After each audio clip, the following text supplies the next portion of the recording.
The Bible, the most unique book in all of human history. It claims to be divine in origin, and it delivers a message that, if true, affects every human being on the planet Earth, in this life and in whatever awaits us when this life is over. The Bible is unique in its survival. Over the past 2,000 years, no other book has been subjected to the intense scrutiny that the Bible has endured. Generations of linguists, historians, and archaeologists have explored the details of the Bible's production and tested the accuracy of its transmission to us today. Critics and foes have come and gone. Problems have been raised and solved, and still the Bible stands, totally alone in the degree of its historical accuracy and reliability. The Bible is also unique in foretelling future events. The Old Testament alone contains over 2,000 specific predictions about people, cities, nations, and empires. Predictions made hundreds of years before being perfectly fulfilled in history. The Bible is unique in its influence.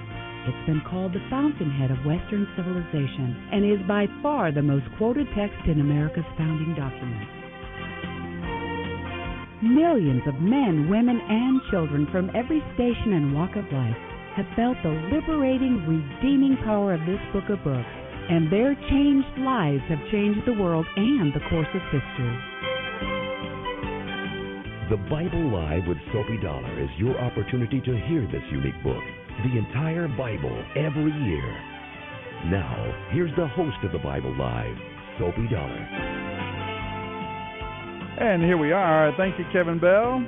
Thank you, Brian, for being in the control room there. Good to see you, my friend. And thank you, folks, for joining us tonight for the Bible Live as we gather around the old book, continuing our way through the book of Job. The story was passed along through traditional oral transmission for years. It is said that perhaps Moses wrote it down, along with the first 5 books of the Bible there in the wilderness, about 1,450 years before Christ. Others have given other names, maybe even Elihu, the young man we'll be hearing from later on. We're going from chapter 18 through 24.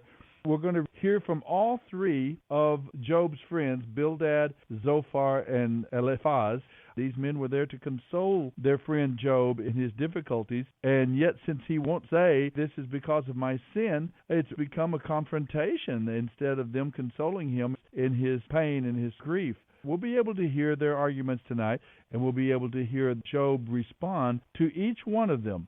We're also going to continue forward in our Wisdom and Worship segment. Tonight, Psalm 99. The theme of the psalm is praise for God's fairness.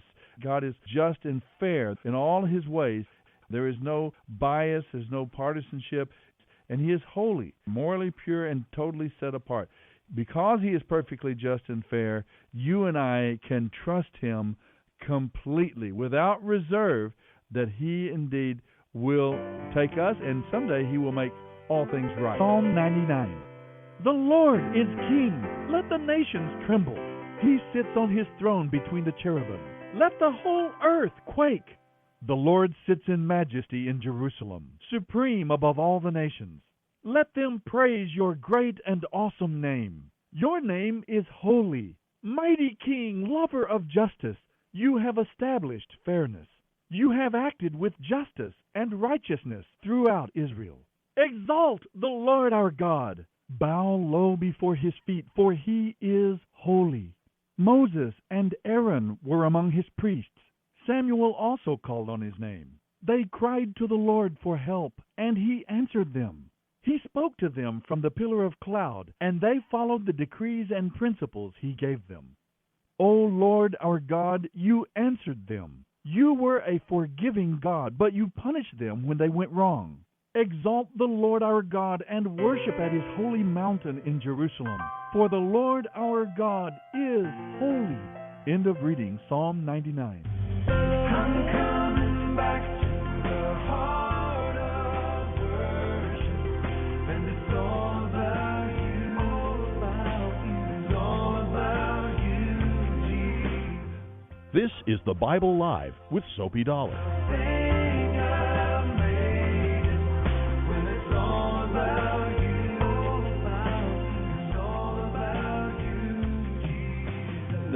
Job, chapters 18 through 24. So we're going to be hearing, as I said before, Bildad's second speech, and then we'll have Job answer Bildad, then Zophar, then Job will answer him, then Eliphaz, and Job will answer him. We'll hear all of them tonight. Remember, Job is sitting there in his boils and his sores. He's lost his family, his 10 children. He's lost all of his possessions, his homes, his herds, his wealth.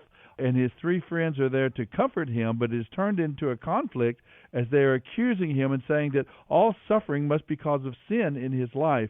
And Job is slowly making his way to that great teaching point that is not necessarily so. There's another purpose to suffering. Job 18:1 through 24:25. Job 18. Then Bildad the Shuhite replied, "How long before you stop talking? Speak sense if you want us to answer. Do you think we are cattle? Do you think we have no intelligence? You may tear your hair out in anger, but will that cause the earth to be abandoned? Will it make rocks fall from the cliff? The truth remains that the light of the wicked will be snuffed out. The sparks of their fire will not glow. The light in their tent will grow dark. The lamp hanging above them will be quenched. The confident stride of the wicked will be shortened. Their own schemes will be their downfall. The wicked walk into a net. They fall into a pit that's been dug in the path. A trap grabs them by the heel. A noose tightens around them. A snare lies hidden in the ground. A rope lies coiled on their path. Terrors surround the wicked and trouble them at every step. Their vigor is depleted by hunger, and calamity waits for them to stumble. Disease eats their skin.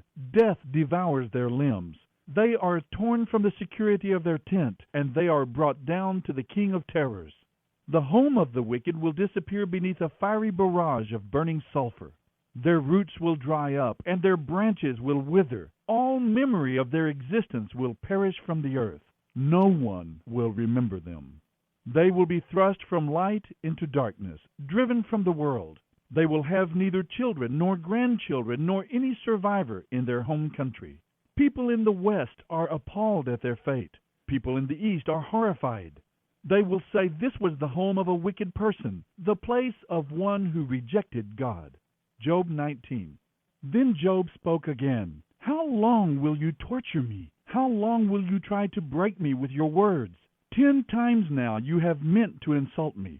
You should be ashamed of dealing with me so harshly. And even if I have sinned, that is my concern, not yours. You are trying to overcome me, using my humiliation as evidence of my sin. But it is God who has wronged me. I cannot defend myself, for I am like a city under siege. I cry out for help, but no one hears me. I protest, but there is no justice. God has blocked my way and plunged my path into darkness. He has stripped me of my honor and removed the crown from my head. He has demolished me on every side, and I am finished. He has destroyed my hope. His fury burns against me. He counts me as an enemy. His troops advance. They build up roads to attack me. They camp all around my tent. My relatives stay far away, and my friends have turned against me. My neighbors and my close friends are all gone. The members of my household have forgotten me. The servant girls consider me a stranger. I am like a foreigner to them. I call my servant, but he doesn't come. I even plead with him. My breath is repulsive to my wife. I am loathsome to my own family. Even young children despise me. When I stand to speak, they turn their backs on me. My close friends abhor me. Those I loved have turned against me. I have been reduced to skin and bones and have escaped death by the skin of my teeth. You're listening to the Bible live with Soapy Dollar. Have mercy on me, my friends. Have mercy, for the hand of God has struck me. Why must you persecute me as God does? Why aren't you satisfied with my anguish? Oh, that my words could be written. Oh, that they could be inscribed on a monument, carved with an iron chisel and filled with lead, engraved forever in the rock. But as for me, I know that my Redeemer lives, and that he will stand upon the earth at last. And after my body has decayed, yet in my body I will see God. I will see him for myself. Yes, I will see him with my own eyes. I am overwhelmed at the thought. How dare you go on persecuting me, saying it's his own fault? I warn you, you yourselves are in danger of punishment for your attitude. Then you will know that there is judgment. Job 20. Then Zophar the Naamathite replied, I must reply because I am greatly disturbed. I have had to endure your insults, but now my spirit prompts me to reply. Don't you realize that ever since people were first placed on the earth, the triumph of the wicked has been short-lived, and the joy of the godless has been only temporary? Though the godless man's pride reaches to the heavens, and though his head touches the clouds, yet he will perish forever, thrown away like his own dung. Those who knew him will ask, where is he? He will fade like a dream and not be found. He will vanish like a vision in the night. Neither his friends nor his family will ever see him again. His children will beg from the poor, for he must give back his ill-gotten wealth. He was just a young man, but his bones will lie in the dust. He enjoyed the taste of his wickedness, letting it melt under his tongue. He savored it, holding it long in his mouth. But suddenly the food he has eaten turns sour within him, a poisonous venom in his stomach. He will vomit the wealth he swallowed. God won't let him keep it down. He will suck the poison of snakes. The viper will kill him. He will never again enjoy abundant streams of olive oil or rivers of milk and honey. His labors will not be rewarded. His wealth will bring him no joy, for he oppressed the poor and left them destitute. He foreclosed on their homes. He was always greedy but never satisfied. Of all the things he dreamed about, nothing remains. Nothing is left after he finishes gorging himself. Therefore his prosperity will not endure. In the midst of plenty he will run into trouble, and disasters will destroy him. May God give him a bellyful of trouble. May God rain down his anger upon him. He will try to escape, but God's arrow will pierce him. The arrow is pulled from his body, and the arrowhead glistens with blood. The terrors of death are upon him. His treasures will be lost in deepest darkness. A wildfire will devour his goods, consuming all he has left. The heavens will reveal his guilt, and the earth will give testimony against him. A flood will sweep away his house. God's anger will descend on him in torrents. This is the fate that awaits the wicked.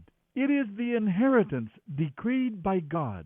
This is the Bible Live with Soapy Dollar. Job 21. Then Job spoke again.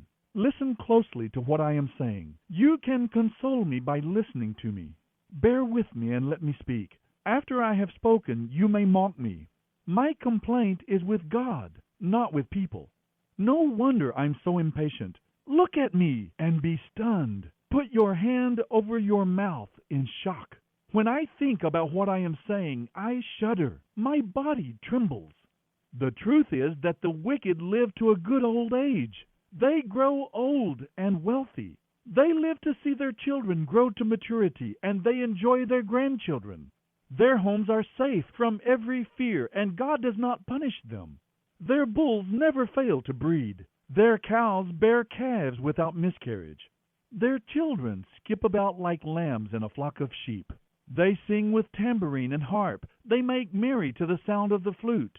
They spend their days in prosperity. Then they go down to the grave in peace. All this, even though they say to God, "Go away. We want no part of you and your ways."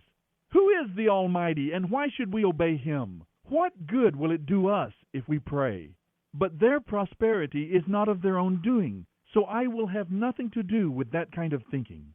Yet the wicked get away with it, time and time again. They rarely have trouble, and God skips them when He distributes sorrows in His anger. Are they driven before the wind like straw? Are they carried away by the storm? No, not at all. Well, you say, at least God will punish their children. But I say that God should punish the ones who sin, not their children. Let them feel their own penalty. Let their own eyes see their destruction. Let them drink deeply of the anger of the Almighty. For when they are dead, they will not care what happens to their family. But who can teach a lesson to God, the supreme judge? One person dies in prosperity and security, the very picture of good health. Another person dies in bitter poverty, never having tasted the good life. Both alike are buried in the same dust, both eaten by the same worms. Look, I know your thoughts. I know the schemes you plot against me.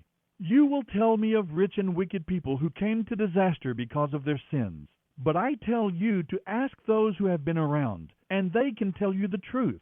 Evil people are spared in times of calamity and are allowed to escape. No one rebukes them openly. No one repays them for what they have done. When they are carried to the grave, an honor guard keeps watch at their tomb. A great funeral procession goes to the cemetery. Many pay their respects as the body is laid to rest, and the earth gives sweet repose. How can you comfort me? All your explanations are wrong. You're listening to The Bible Live with Soapy Dollar. Job 22. Then Eliphaz the Temanite replied, Can a person's actions be of benefit to God? Can even a wise person be helpful to him? Is it any pleasure to the Almighty if you are righteous? Would it be any gain to him if you were perfect? Is it because of your reverence for him that he accuses and judges you? Not at all. It is because of your wickedness. Your guilt has no limit. For example, you must have lent money to your friend and then kept the clothing he gave you as a pledge. Yes, you stripped him to the bone. You must have refused water for the thirsty and food for the hungry. After all, you think the land belongs to the powerful and that those who are privileged have a right to it. You must have sent widows away without helping them and crushed the strength of orphans. That is why you are surrounded by traps and sudden fears. That is why you cannot see in the darkness, and waves of water cover you. God is so great, higher than the heavens, higher than the farthest stars. But you reply, that's why God can't see what I am doing. How can he judge through the thick darkness? For thick clouds swirl about him, and he cannot see us. He is way up there, walking on the vault of heaven. Will you continue on the old paths where evil people have walked? They were snatched away in the prime of life, and the foundations of their lives were washed away forever. For they said to God, Leave us alone. What can the Almighty do for us? But they forgot that he had filled their homes with good things. So I will have nothing to do with that kind of thinking. Now the righteous will be happy to see the wicked destroyed, and the innocent will laugh them to scorn. They will say, Surely our enemies have been destroyed. The last of them have been consumed in the fire. Stop quarreling with God. If you agree with him, you will have peace at last, and things will go well for you. Listen to his instructions and store them in your heart. If you return to the Almighty and clean up your life, you will be restored. Give up your lust for money and throw your precious gold into the river. Then the Almighty himself will be your treasure. He will be your precious silver. Then you will delight yourself in the Almighty and look up to God. You will pray to him, and he will hear you, and you will fulfill your vows to him. Whatever you decide to do will be accomplished, and light will shine on the road ahead of you. If someone is brought low, and you say, Help him up, God will save the downcast. Then even sinners will be rescued by your pure hands. Job 23. Then Job spoke again. My complaint today is still a bitter one, and I try hard not to groan aloud. If only I knew where to find God, I would go to his throne and talk with him there. I would lay out my case and present my arguments. Then I would listen to his reply and understand what he says to me. Would he merely argue with me in his greatness? No, he would give me a fair hearing. Fair and honest people can reason with him, so I would be acquitted by my judge. I go east, but he is not there. I go west, but I cannot find him. I do not see him in the north, for he is hidden. I turn to the south, but I cannot find him. But he knows where I am going, and when he has tested me like gold in a fire, he will pronounce me innocent. For I have stayed in God's paths. I have followed his ways and not turned aside. I have not departed from his commands, but have treasured his word in my heart. Nevertheless, his mind concerning me remains unchanged, and who can turn him from his purposes? Whatever he wants to do, he does. So he will do for me all he has planned. He controls my destiny. No wonder I am so terrified in his presence. When I think of it, terror grips me. God has made my heart faint. The Almighty has terrified me. Darkness is all around me. Thick, impenetrable darkness is everywhere. You're listening to The Bible Live with Soapy Dollar. Job 24. Why doesn't the Almighty open the court and bring judgment? Why must the godly wait for him in vain? Evil people steal land by moving the boundary markers. They steal flocks of sheep, and they even take donkeys from the poor and fatherless. A poor widow must surrender her valuable ox as collateral for a loan. The poor are kicked aside. The needy must hide together for safety. Like the wild donkeys in the desert, the poor must spend all their time just getting enough to keep body and soul together. They go into the desert to search for food for their children. They harvest a field they do not own, and they glean in the vineyards of the wicked. All night they lie naked in the cold, without clothing or covering. They are soaked by mountain showers, and they huddle against the rocks for want of a home. The wicked snatch a widow's child from her breast. They take the baby as a pledge for a loan. The poor must go about naked without any clothing. They are forced to carry food while they themselves are starving. They press out olive oil without being allowed to taste it, and they tread in the winepress as they suffer from thirst. The groans of the dying rise from the city, and the wounded cry for help, yet God does not respond to their moaning. Wicked people rebel against the light. They refuse to acknowledge its ways. They will not stay in its paths. The murderer rises in the early dawn to kill the poor and needy. At night he is a thief. The adulterer waits for the twilight, for he says, "No one will see me then." He masks his face so no one will know him. They break into houses at night and sleep in the daytime. They are not acquainted with the light. The black night is their morning. They ally themselves with the terrors of darkness, but they disappear from the earth as quickly as foam is swept down a river. Everything they own is cursed, so that no one enters their vineyard. Death consumes sinners, just as drought and heat consume snow. Even the sinner's own mother will forget him. Worms will find him sweet to eat. No one will remember him. Wicked people are broken like a tree in the storm, for they have taken advantage of the childless, who have no protecting sons. They refuse to help the needy widows. God in his power drags away the rich. They may rise high, but they have no assurance in life. They may be allowed to live in security, but God is always watching them. And though they are great now, in a moment they will be gone like all others, withered like heads of grain. Can anyone claim otherwise? Who can prove me wrong? End of reading Job 18:1 through 24:25.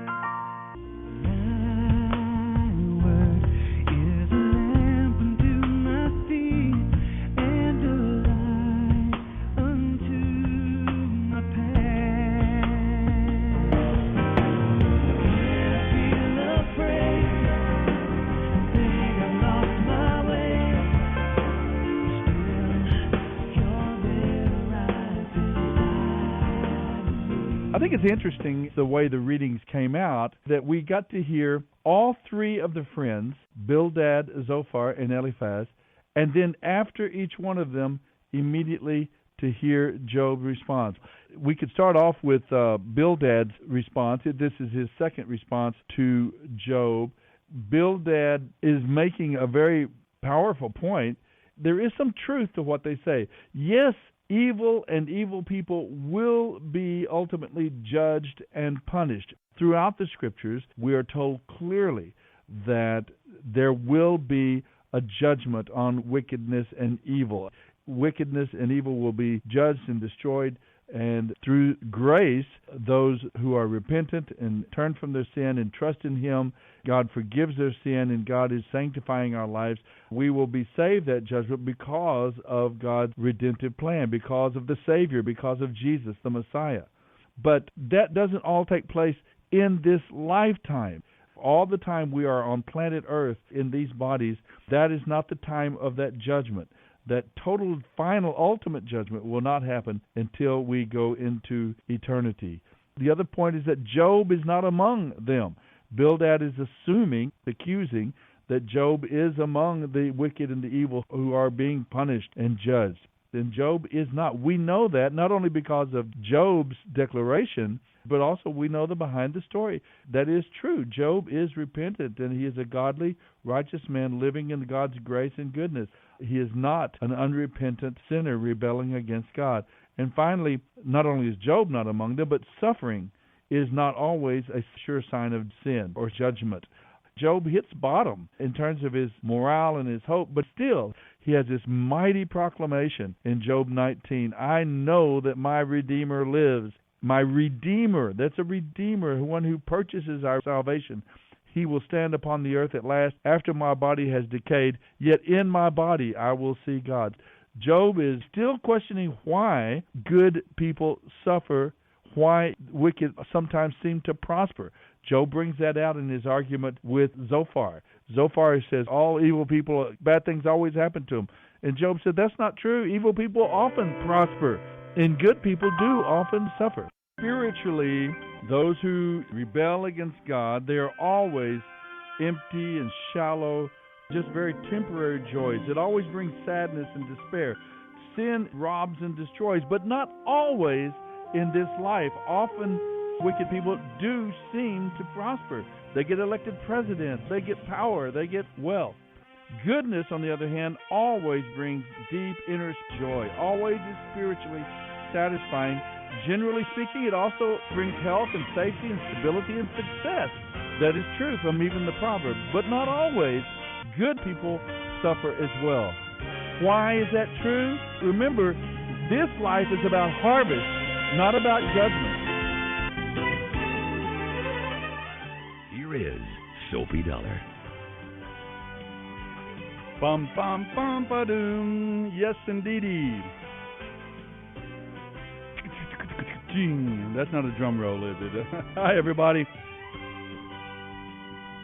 Welcome aboard for this edition of the Bible Live broadcast. We're going to continue our way right on through this oldest of the books of the Bible, the book of Job, set before Moses wrote the first 5 books of the Bible, Genesis, Exodus, Leviticus, Numbers, and Deuteronomy.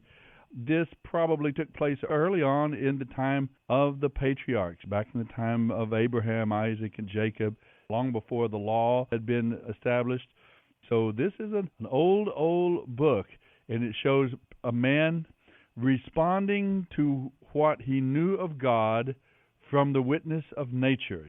Nature has been called the oldest testament. You know, we have the Old Testament beginning with Genesis and the New Testament beginning with Matthew. Then you have the oldest testament, God's self-revelation through his creation, through nature itself. And, of course, when we talk about the oldest testament, we talk about God's witness of himself through nature. We're not only talking about the sun, the moon, the stars, the seasons, the macro creation, the big, huge picture that we see, but we're also talking about the micro. We're talking about down to the cells and the molecular level and atoms and the beauty and the amazement of natural law at every level, from macro to micro.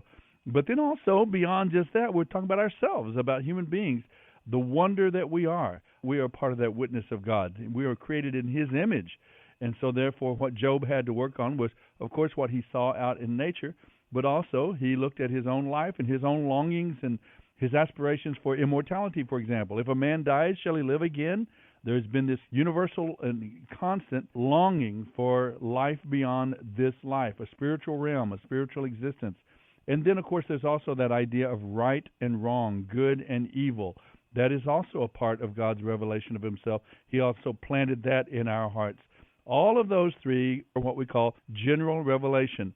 The writer of Psalm 19 about God's witness day to day shining forth through nature.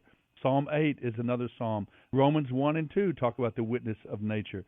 This is what Job had to go on. He didn't have the Bible. He didn't have all these wonderful doctrines. The Messiah, the Redeemer that he longed for, has not yet come in history. So all he had to respond to was the revelation that God gave of himself in nature, deep inside his own self. What a powerful picture we are receiving of how much people could glean from that revelation that God gave us. Well, before we go back to the book of Job, though, let's go to our Wisdom and Worship segment. We're going to pick up at Psalm 100 tonight on the Bible Live. Psalm 100. Shout with joy to the Lord, O earth. Worship the Lord with gladness. Come before Him singing with joy. Acknowledge that the Lord is God. He made us, and we are His. We are His people, the sheep of His pasture. Enter His gates with thanksgiving. Go into His courts with praise. Give thanks to Him and bless His name. For the Lord is good. His unfailing love continues forever, and His faithfulness continues to each generation. End of reading Psalm 100.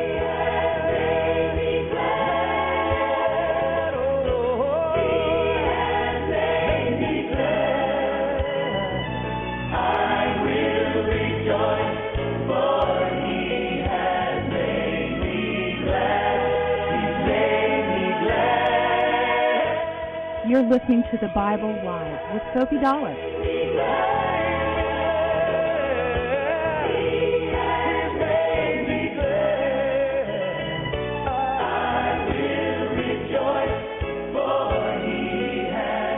I hope He's made you glad and making you glad these days. The God of the Bible brings great joy, delight, peace to our lives, fulfillment, satisfaction, purpose, significance, all of those longings that we have as human beings. We find them in our relationship with the Creator of the universe, the one who made us all, who put this ball we call planet Earth, made it spin and go around this great sun, created this galaxy. He has done all of this, and He has created you and me, this human race, so that He could draw out from the human race a people for Himself, people who long for Him and love Him, who delight in Him, who enjoy Him, who want Him to be their God and they to be His people. That is what God is seeking. That is the priority. That is what God is doing in planet Earth, in our human history. He is not setting all things right yet. He is not obliterating, destroying wickedness and evil and judging the wicked yet. God isn't doing that as of yet. This time is a time of harvest. He's doing some of that, of course, we know just on a natural basis, that goodness and generosity and all of those elements that accompany knowing God, integrity, truth-telling, and so on, those do tend to make for a better life. They do make for a happier life, a more successful life. There's no doubt about it, but it's not a 100% guarantee. Good people sometimes get caught up in the suffering and the difficulties and the travails of this world where good and evil coexist in the battle for men's souls. This is part of the background for the book of Job. Job's friends, they all have the idea that, and maybe even Job at the beginning, that if you're good and righteous, everything will always go well for you. You'll never have any problems. And that is a mindset, that's an idea that is being destroyed by the book of Job. We are being set straight that wrongs will be made right. God will judge, but not in this lifetime. In eternity, He'll do that. But on planet Earth, good and evil coexist. And sometimes we will suffer, even good people. We're seeing that in the life and the story of this man named Job. So let's go to that now. We're going to pick up in chapter 25. Bildad, one of Job's friends, is the first to talk tonight. Through 31:40, Job 25. Then Bildad the Shuhite replied, God is powerful and dreadful. He enforces peace in the heavens. Who is able to count His heavenly army? Does His light not shine on all the earth? How can a mere mortal stand before God and claim to be righteous? Who in all the earth is pure? God is so glorious that even the moon and stars scarcely shine compared to Him. How much less are mere people, who are but worms in His sight. Job 26. Then Job spoke again. How you have helped the powerless. How you have saved a person who has no strength. How you have enlightened my stupidity. What wise things you have said. Where have you gotten all these wise sayings? Whose spirit speaks through you? The dead tremble in their place beneath the waters. The underworld is naked in God's presence. There is no cover for the place of destruction. God stretches the northern sky over empty space and hangs the earth on nothing. He wraps the rain in His thick clouds, and the clouds do not burst with the weight. He shrouds His throne with His clouds. He created the horizon when He separated the waters. He set the boundaries for day and night. The foundations of heaven tremble at His rebuke. By His power the sea grew calm. By His skill He crushed the great sea monster. His spirit made the heavens beautiful, and His power pierced the gliding serpent. These are some of the minor things he does, merely a whisper of his power. Who can understand the thunder of his power? Job 27. Job continued speaking.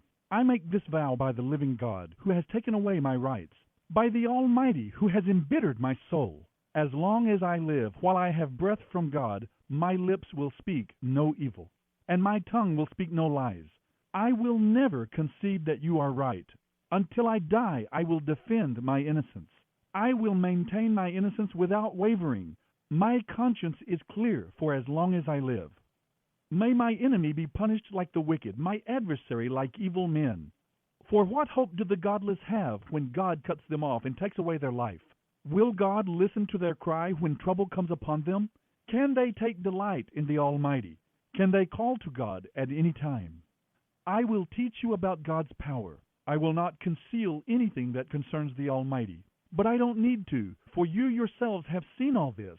Yet you are saying all these useless things to me. This is what the wicked will receive from God. This is their inheritance from the Almighty. If they have a multitude of children, their children will die in war or starve to death.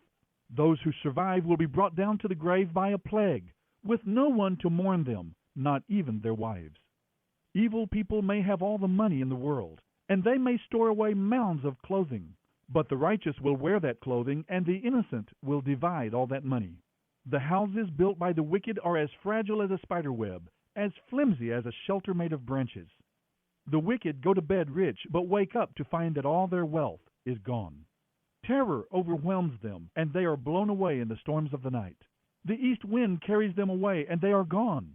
It sweeps them away. It swirls down on them without mercy. They struggle to flee from its power, but everyone jeers at them and mocks them. You're listening to The Bible Live with Soapy Dollar. Job 28. People know how to mine silver and refine gold. They know how to dig iron from the earth and smelt copper from stone. They know how to put light into darkness and explore the farthest, darkest regions of the earth as they search for ore. They sink a mine shaft into the earth far from where anyone lives. They descend on ropes, swinging back and forth. Bread comes from the earth, but below the surface the earth is melted as by fire. People know how to find sapphires and gold dust, treasures that no bird of prey can see, no falcon's eye observe, for they are deep within the mines. No wild animal has ever walked upon those treasures. No lion has set his paw there. People know how to tear apart flinty rocks and overturn the roots of mountains. They cut tunnels in the rocks and uncover precious stones. They dam up the trickling streams and bring to light the hidden treasures. But do people know where to find wisdom? Where can they find understanding? No one knows where to find it, for it is not found among the living. It is not here, says the ocean, nor is it here, says the sea. It cannot be bought for gold or silver. Its value is greater than all the gold of Ophir, greater than precious onyx stone or sapphires. Wisdom is far more valuable than gold and crystal. It cannot be purchased with jewels mounted in fine gold. Coral and valuable rock crystal are worthless in trying to get it. The price of wisdom is far above pearls. Topaz from Ethiopia cannot be exchanged for it. Its value is greater than the purest gold. But do people know where to find wisdom? Where can they find understanding? For it is hidden from the eyes of all humanity. Even the sharp-eyed birds in the sky cannot discover it. But destruction and death say, we have heard a rumor of where wisdom can be found. God surely knows where it can be found, for he looks throughout the whole earth, under all the heavens. He made the winds blow and determined how much rain should fall. He made the laws of the rain and prepared a path for the lightning. Then, when he had done all this, he saw wisdom and measured it. He established it and examined it thoroughly. And this is what he says to all humanity. The fear of the Lord is true wisdom. To forsake evil is real understanding. Job 29. Job continued speaking. I long for the years gone by when God took care of me, when he lighted the way before me and I walked safely through the darkness. In my early years, the friendship of God was felt in my home. The Almighty was still with me, and my children were around me. In those days, my cows produced milk in abundance, and my olive groves poured out streams of olive oil. Those were the days when I went to the city gate and took my place among the honored leaders. The young stepped aside when they saw me, and even the aged rose in respect at my coming. The princes stood in silence and put their hands over their mouths. The highest officials of the city stood quietly, holding their tongues in respect. All who heard of me praised me. All who saw me spoke well of me. For I helped the poor in their need, and the orphans who had no one to help them. I helped those who had lost hope, and they blessed me. And I caused the widows' hearts to sing for joy. All I did was just and honest. Righteousness covered me like a robe, and I wore justice like a turban. I served as eyes for the blind and feet for the lame. I was a father to the poor and made sure that even strangers received a fair trial. I broke the jaws of godless oppressors and made them release their victims. I thought, surely I will die surrounded by my family after a long, good life. For I am like a tree whose roots reach the water, whose branches are refreshed with the dew. New honors are constantly bestowed on me, and my strength is continually renewed. Everyone listened to me and valued my advice. They were silent as they waited for me to speak.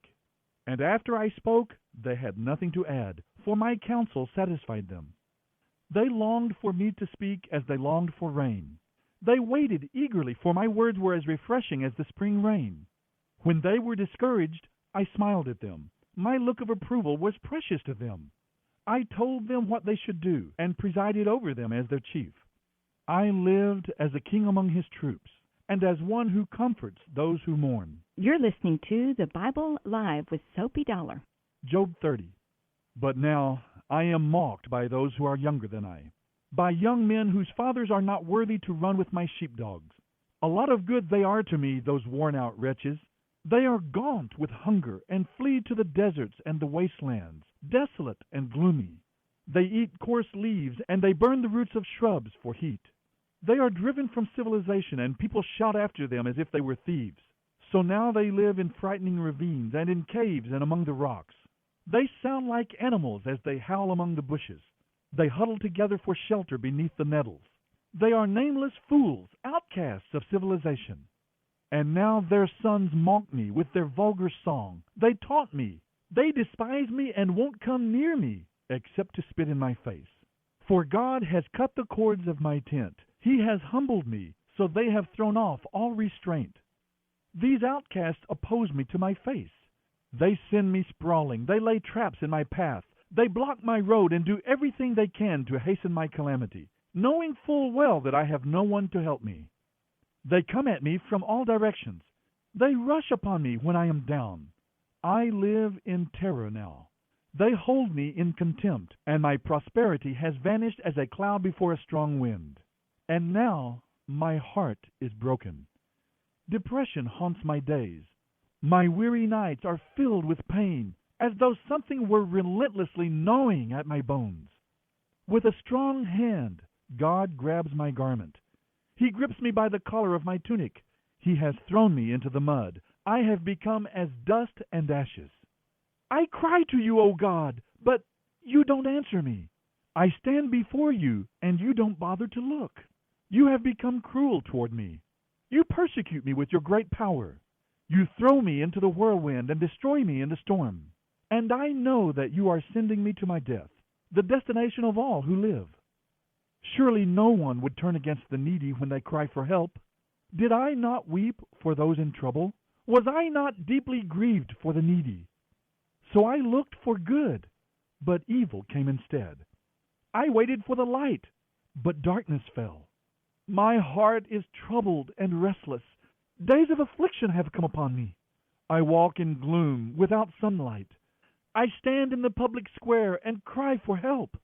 But instead, I am considered a brother to jackals and a companion to ostriches. My skin has turned dark, and my bones burn with fever. My harp plays sad music, and my flute accompanies those who weep. You're listening to the Bible Live with Soapy Dollar. Job 31. I made a covenant with my eyes not to look with lust upon a young woman. What has God above chosen for us? What is our inheritance from the Almighty on high? It is calamity for the wicked, misfortune for those who do evil. He sees everything I do and every step I take. Have I lied to anyone or deceived anyone? Let God judge me on the scales of justice, for he knows my integrity. If I have strayed from his pathway, or if my heart has lusted for what my eyes have seen, or if I am guilty of any other sin, then let someone else harvest the crops I have planted, and let all that I have planted be uprooted. If my heart has been seduced by a woman, or if I have lusted for my neighbor's wife, then may my wife belong to another man. May other men sleep with her. For lust is a shameful sin, a crime that should be punished. It is a devastating fire that destroys to hell. It would wipe out everything I own. If I have been unfair to my male or female servants, if I have refused to hear their complaints, how could I face God? What could I say when he questioned me about it? For God created both me and my servants. He created us both. Have I refused to help the poor, or crushed the hopes of widows who looked to me for help? Have I been stingy with my food, and refused to share it with hungry orphans? No, from childhood I have cared for orphans, and all my life I have cared for widows. Whenever I saw someone who was homeless and without clothes, did they not praise me for providing wool clothing to keep them warm? If my arm has abused an orphan because I thought I could get away with it, then let my shoulder be wrenched out of place. Let my arm be torn from its socket. That would be better than facing the judgment sent by God. For if the majesty of God opposes me, what hope is there? Have I put my trust in money, or felt secure because of my gold? Does my happiness depend on my wealth and all that I own? Have I looked at the sun shining in the skies, or the moon walking down its silver pathway, and been secretly enticed in my heart to worship them? If so, I should be punished by the judges, for it would mean I had denied the God of heaven. Have I ever rejoiced when my enemies came to ruin, or become excited when harm came their way? No, I have never cursed anyone or asked for revenge. My servants have never let others go hungry. I have never turned away a stranger, but have opened my doors to everyone. Have I tried to hide my sins as people normally do, hiding my guilt in a closet? Have I feared the crowd and its contempt, so that I refused to acknowledge my sin and would not go outside? If only I had someone who would listen to me and try to see my side. Look, I will sign my name to my defense. Let the Almighty show me that I am wrong. Let my accuser write out the charges against me. I would face the accusation proudly. I would treasure it like a crown, for I would tell him exactly what I have done. I would come before him like a prince. If my land accuses me, and all its furrows weep together, or if I have stolen its crops or murdered its owners, then let thistles grow on that land instead of wheat, and weeds instead of barley. Job's words are ended. End of reading Job 25:1 through 31:40. Blessed be your name when the sun's shining down on me, when the world's all as it should be. Blessed be your name. This is the Bible Live. Thou shalt not go away. Every blessing you pour out, I'll turn back. All right. The three friends have given 3 speeches each now. Tonight, Bildad gave his third speech. Just a very brief word from Bildad. Job answers Bildad in chapter 26 and goes right on into his final speech. It is the longest speech of the book, chapters 26 through 31. He does respond later, only briefly, though, to God's message to his heart, which is recorded there in chapters 38 through 41. Job is sitting there, a man who has incredible suffering, covered with boils. He has suffered the loss of his 10 children, the loss of his homes, his property, his possessions, his herds. He's been raided. He's been robbed. Terrible calamities. He sits in agony. We don't know how much time has passed during these conversations. We do know that he indeed is innocent. Sin is not causing these problems. Job is not claiming to be morally, ethically perfect. He's only claiming that he has dealt honestly with God about his sins and that his sins did not cause his problems. And we know that to be true because, remember at the beginning, when God pulled back the curtain, and we know that that is true. They are actually wrestling here with a very advanced spiritual concept, positionally, legally, before the judgment throne of God. Our legal standing is that of being totally innocent, declared by God to be righteous and perfect and clean and pure, based on the work of this Redeemer that Job has been crying out for. I know that my Redeemer lives, he claimed in chapter 19. Human beings who come to him humbly in repentance and trust in him, God applies to us the finished work of the Redeemer, and that we are indeed declared to be perfect. We are declared to be holy and righteous, but it's not our own perfection. We are clothed in the perfection and the righteousness and the holiness of Messiah, who purchased our redemption, who has taken upon himself our sin and clothed us in his righteousness. If you looked at your own life experience, how do you feel about the problem of sin and wickedness and selfishness that exists in all of our lives? How do you stand before God? And we've talked a little bit about tonight, Job talking about the fact that by God's grace and mercy, by faith, he felt he was right before God because God had atoned.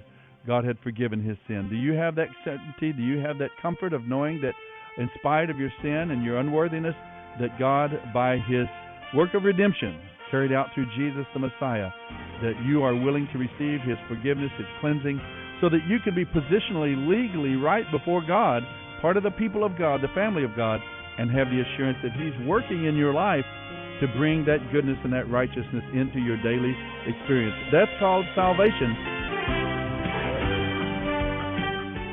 Here's the host of the Bible Live, your Apache Indian scout on this annual excursion through the Word, Soapy Dollar. Indeed, here we are. Thanking you, as always, for joining us for the Bible Live broadcast as we continue our way through the book of Job. Through the years, it has proven that this is a very popular book.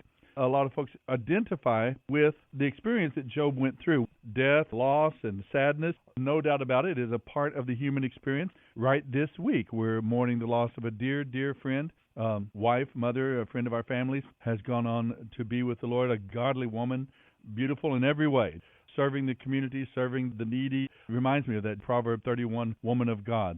She has taken care of her family, their 3 children, daughter and son. We're all familiar with the loss of family members, the loss of loved ones, hardships in the financial world, the loss of a job, or health problems. Maybe you enjoyed good health for so many years, and all of a sudden there comes a health challenge to your life. We're all familiar with the world of Job. We understand and we see him wrestling with these great themes of life, of loss, of worth, of value, of where is God in the midst of all of this. He knows his own life. He knows his own heart.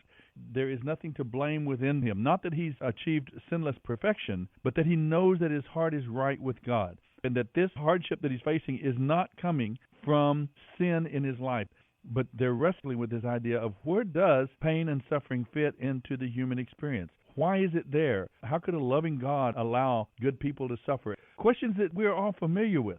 God never gives a why in so many words to Job here, but his answer is clear. There is an answer for us. Tonight we'll come close to that as a young man comes into the conversation. Before we get to that, though, let's go to our wisdom and worship segment, a Psalm of David, a prayer for help to walk a blameless path, to live with integrity. Both our efforts and God's involvement in our life, both are together. We are co-laborers to God for that purpose on the Bible Live. Psalm 101. I will sing of your love and justice. I will praise you, Lord, with songs. I will be careful to live a blameless life. When will you come to my aid?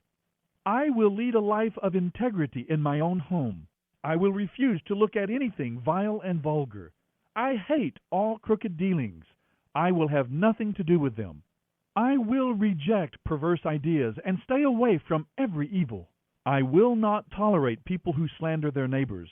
I will not endure conceit and pride. I will keep a protective eye on the godly, so they may dwell with me in safety.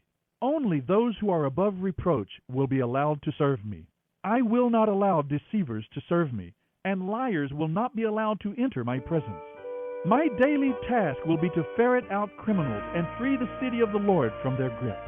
End of reading Psalm 101. Why do you go on hiding when you know the world is waiting for you to shine like the stars? You're listening to The Bible Live with Soapy Dollar.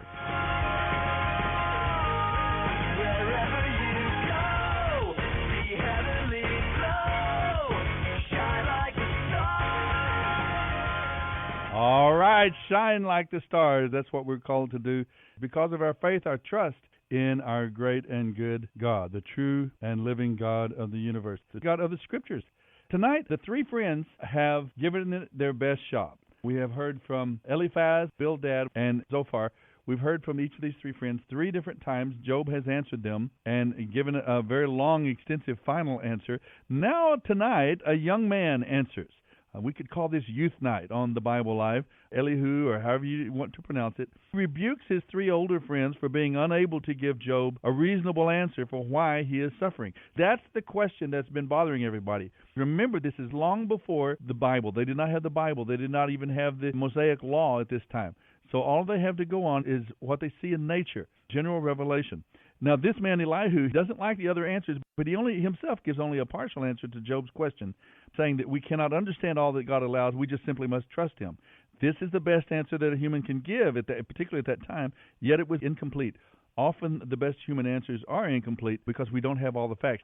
Listen to this young man, but also be thinking about the fact that we do have more answers. We have Job's experience. We have all these other books of the Bible. We have all this special revelation of his character and his purposes, his design and his ways that God has given us. We have a better answer today. From the book of Job tonight, this young man named Elihu will speak to us from the Bible Life. Job 32:1 through 37:24. Job 32. Job's 3 friends refused to reply further to him because he kept insisting on his innocence. Then Elihu, son of Barachel the Buzite of the clan of Ram, became angry. He was angry because Job refused to admit that he had sinned and that God was right in punishing him. He was also angry with Job's 3 friends because they had condemned God by their inability to answer Job's arguments. Elihu had waited for the others to speak because they were older than he. But when he saw that they had no further reply, he spoke out angrily. Elihu, son of Barachel the Buzite, said, I am young and you are old, so I held back and did not dare to tell you what I think. I thought those who are older should speak, for wisdom comes with age. Surely it is God's Spirit within people, the breath of the Almighty within them, that makes them intelligent. But sometimes the elders are not wise. Sometimes the aged do not understand justice. So listen to me, and let me express my opinion. I have waited all this time, listening very carefully to your arguments, listening to you grope for words. I have listened, but not one of you has refuted Job or answered his arguments. And don't tell me he is too wise for us. Only God can convince him. If Job had been arguing with me, I would not answer with that kind of logic. You sit there baffled, with no further response. Should I continue to wait now that you are silent? Must I also remain silent? No, I will say my piece. I will speak my mind. I surely will. For I am pent up and full of words, and the Spirit within me urges me on. I am like a wine cask without a vent. My words are ready to burst out. I must speak to find relief. So let me give my answers. I won't play favorites or try to flatter anyone. And if I tried, my Creator would soon do away with me. Job 33. Listen, Job, to what I have to say. Now that I have begun to speak, let me continue. I speak with all sincerity. I speak the truth. For the Spirit of God has made me, and the breath of the Almighty gives me life. Answer me if you can. Make your case and take your stand. Look, you and I are the same before God. I too was formed from clay. So you don't need to be afraid of me. I am not some great person to make you nervous and afraid. This is the Bible Live with Soapy Dollar. You have said it in my hearing. I have heard your very words. You said, I am pure. I am innocent. I have not sinned. God is picking a quarrel with me, and he considers me to be his enemy. He puts my feet in the stocks and watches every move I make. In this you are not right, and I will show you why. As you yourself have said, God is greater than any person. So why are you bringing a charge against him? You say he does not respond to people's complaints. But God speaks again and again, though people do not recognize it. He speaks in dreams, in visions of the night when deep sleep falls on people as they lie in bed. He whispers in their ear and terrifies them with his warning. He causes them to change their minds. He keeps them from pride. He keeps them from the grave, from crossing over the river of death. Or God disciplines people with sickness and pain, with ceaseless aching in their bones. They lose their appetite and do not care for even the most delicious food. They waste away to skin and bones. They are at death's door. The angels of death wait for them. But if a special messenger from heaven is there to intercede for a person, to declare that he is upright, God will be gracious and say, "Set him free. Do not make him die, for I have found a ransom for his life." Then his body will become as healthy as a child's, firm and youthful again. When he prays to God, he will be accepted, and God will receive him with joy and restore him to good standing. He will declare to his friends, "I sinned, but it was not worth it. God rescued me from the grave, and now my life is filled with light." Yes, God often does these things for people. He rescues them from the grave so they may live in the light of the living.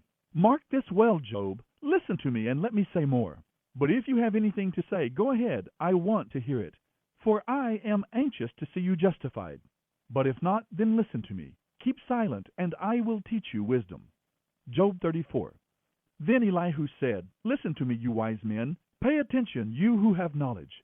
Just as the mouth tastes good food, the ear tests the words it hears. So let us discern for ourselves what is right. Let us learn together what is good. For Job has said, 'I am innocent, but God has taken away my rights. I am innocent, but they call me a liar. My suffering is incurable, even though I have not sinned.' Has there ever been a man as arrogant as Job, with his thirst for irreverent talk? He seeks the companionship of evil people. He spends his time with wicked men. He has even said, 'Why waste time trying to please God?'" This is the Bible Live with Soapy Dollar. Listen to me, you who have understanding. Everyone knows that God doesn't sin. The Almighty can do no wrong. He repays people according to their deeds. He treats people according to their ways. There is no truer statement than this: God will not do wrong. The Almighty cannot twist justice. Who put the world in His care? Who has set the whole world in place? If God were to take back His Spirit and withdraw His breath, all life would cease, and humanity would turn again to dust. Listen now and try to understand. Could God govern if He hated justice? Are you going to condemn the Almighty Judge? For He says to kings and nobles, "You are wicked and unjust." He doesn't care how great a person may be, and He doesn't pay any more attention to the rich than to the poor. He made them all. In a moment they die. At midnight they all pass away. The mighty are removed without human hand. For God carefully watches the way people live. He sees everything they do. No darkness is thick enough to hide the wicked from His eyes. For it is not up to mortals to decide when to come before God in judgment. He brings the mighty to ruin without asking anyone, and He sets up others in their places. He watches what they do, and in the night He overturns them, destroying them. He openly strikes them down for their wickedness. For they turned aside from following Him. They have no respect for any of His ways. So they cause the poor to cry out, catching God's attention. Yes, He hears the cries of the needy. When He is quiet, who can make trouble? But when He hides His face, who can find Him? He prevents the godless from ruling, so they cannot be a snare to the people. Why don't people say to God, "I have sinned, but I will sin no more"? Or, "I don't know what evil I have done. Tell me, and I will stop at once." Must God tailor His justice to your demands? But you have rejected Him. The choice is yours, not mine. Go ahead, share your wisdom with us. After all, bright people will tell me, and wise people will hear me say, Job speaks without knowledge. His words lack insight. Job, you deserve the maximum penalty for the wicked way you have talked. For now you have added rebellion and blasphemy against God to your other sins. This is the Bible Live with Soapy Dollar. Job 35. Then Elihu said, "Do you think it is right for you to claim, 'I am righteous before God'? Yet you also ask, 'What's the use of living a righteous life? How will it benefit me?' I will answer you, and all your friends too. Look up into the sky and see the clouds high above you. If you sin, what do you accomplish against Him? Even if you sin again and again, what effect will it have on Him? If you are good, is this some great gift to Him? What could you possibly give Him? No, your sins affect only people like yourself, and your good deeds affect only other people. The oppressed cry out beneath the wrongs that are done to them. They groan beneath the power of the mighty. Yet they don't ask, 'Where is God, my Creator?' the one who gives songs in the night? Where is the one who makes us wiser than the animals and birds? And if they do cry out and God does not answer, it is because of their pride. But it is wrong to say God doesn't listen, to say the Almighty isn't concerned. And it is even more false to say He doesn't see what is going on. He will bring about justice if you will only wait. But do you cry out against Him because He does not respond in anger? Job, you have protested in vain. You have spoken like a fool. Job 36. Elihu continued speaking. Let me go on, and I will show you the truth of what I am saying. For I have not finished defending God. I will give you many illustrations of the righteousness of my Creator. I am telling you the honest truth, for I am a man of well-rounded knowledge. God is mighty, yet He does not despise anyone. He is mighty in both power and understanding. He does not let the wicked live, but gives justice to the afflicted. His eyes never leave the innocent, but He establishes and exalts them with kings forever. If troubles come upon them and they are enslaved and afflicted, He takes the trouble to show them the reason. He shows them their sins, for they have behaved proudly. He gets their attention and says they must turn away from evil. If they listen and obey God, then they will be blessed with prosperity throughout their lives. All their years will be pleasant. But if they refuse to listen to Him, they will perish in battle and die from lack of understanding. For the godless are full of resentment. Even when He punishes them, they refuse to cry out to Him for help. They die young after wasting their lives in immoral living. But by means of their suffering, He rescues those who suffer, for He gets their attention through adversity. God has led you away from danger, giving you freedom. You have prospered in a wide and pleasant valley, but you are too obsessed with judgment on the godless. Don't worry, justice will be upheld. But watch out, or you may be seduced with wealth. Don't let yourself be bribed into sin. Could all your wealth and mighty efforts keep you from distress?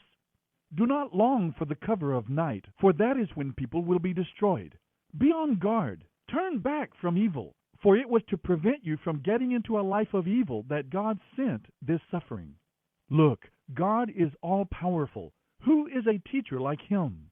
No one can tell Him what to do. No one can say to Him, "You have done wrong." Instead, glorify His mighty works, singing songs of praise. Everyone has seen these things, but only from a distance. Look, God is exalted beyond what we can understand. His years are without number. He draws up the water vapor and then distills it into rain. The rain pours down from the clouds, and everyone benefits from it. Can anyone really understand the spreading of the clouds and the thunder that rolls forth from heaven? See how He spreads the lightning around Him, and how it lights up the depths of the sea. By His mighty axe He governs the people, giving them food in abundance. He fills His hands with lightning bolts. He hurls each at its target. The thunder announces His presence.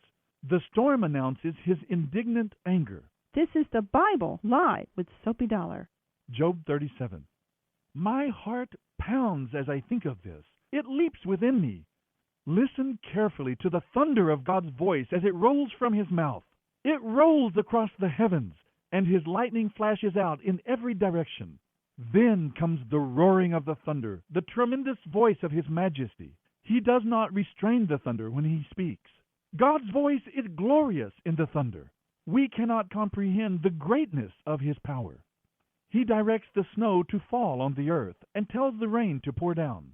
Everyone stops working at such a time so they can recognize His power. The wild animals hide in the rocks or in their dens.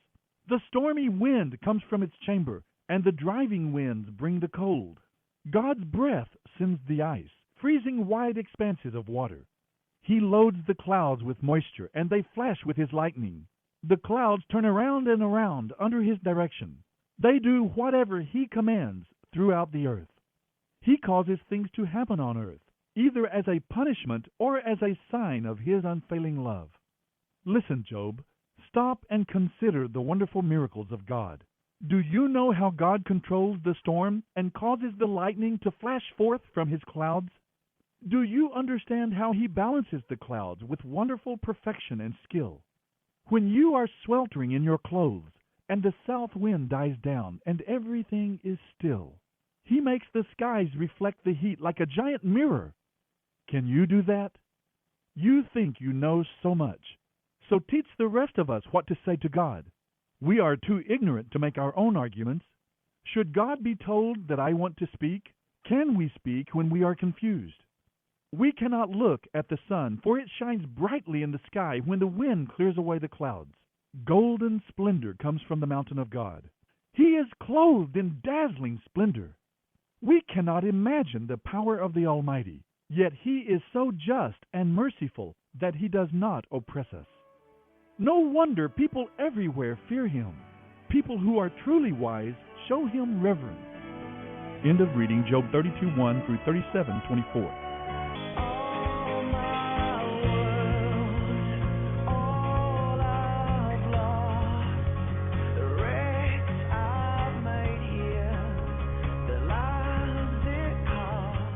You're listening to the Bible Live with Soapy Dollar.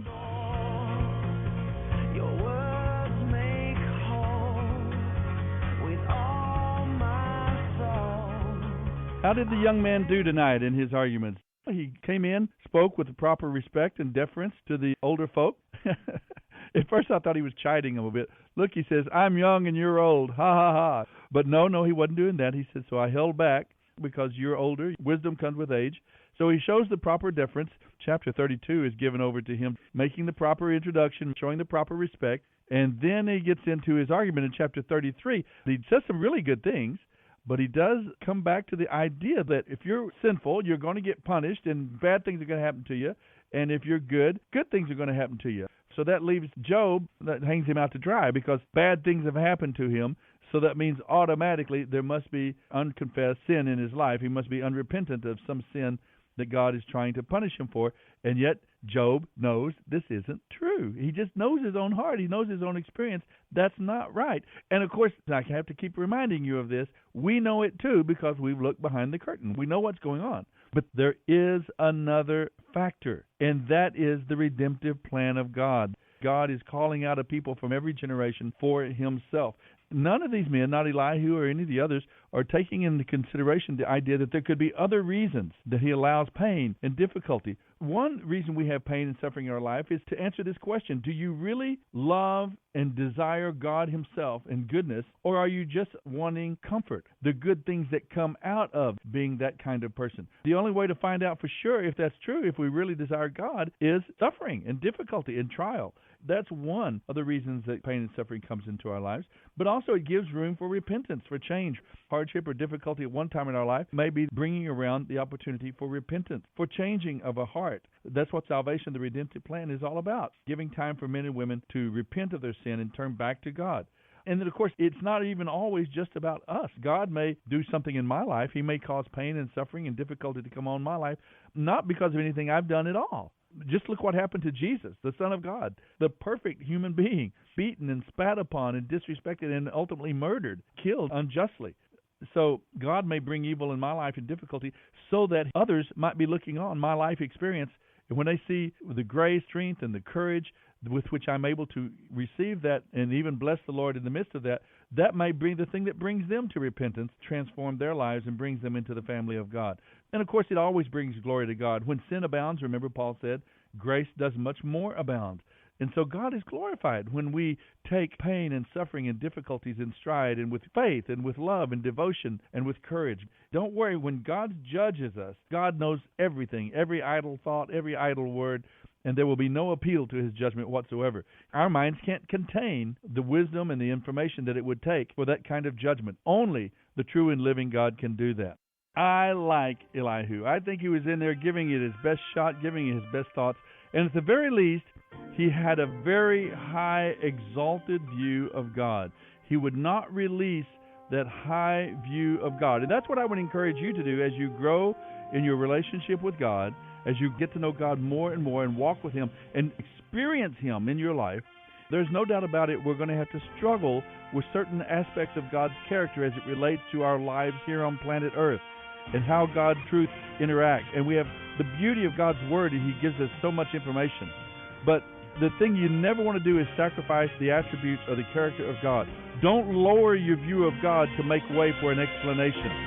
keep that high Bible exalted Live view with Soapy of Dollar. God. Soapy reads from the New Living Translation by Tyndale House Publishers.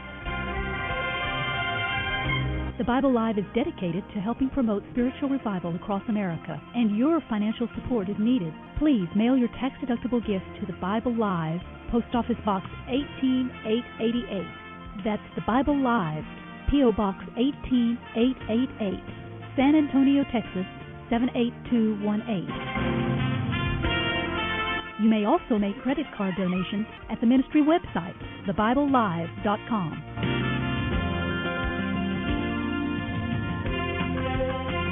Now don't forget, join us each weekday for the Bible Live with Soapy Dollar. Start today, and in 1 year's time, we will read and respond together to the entire Bible.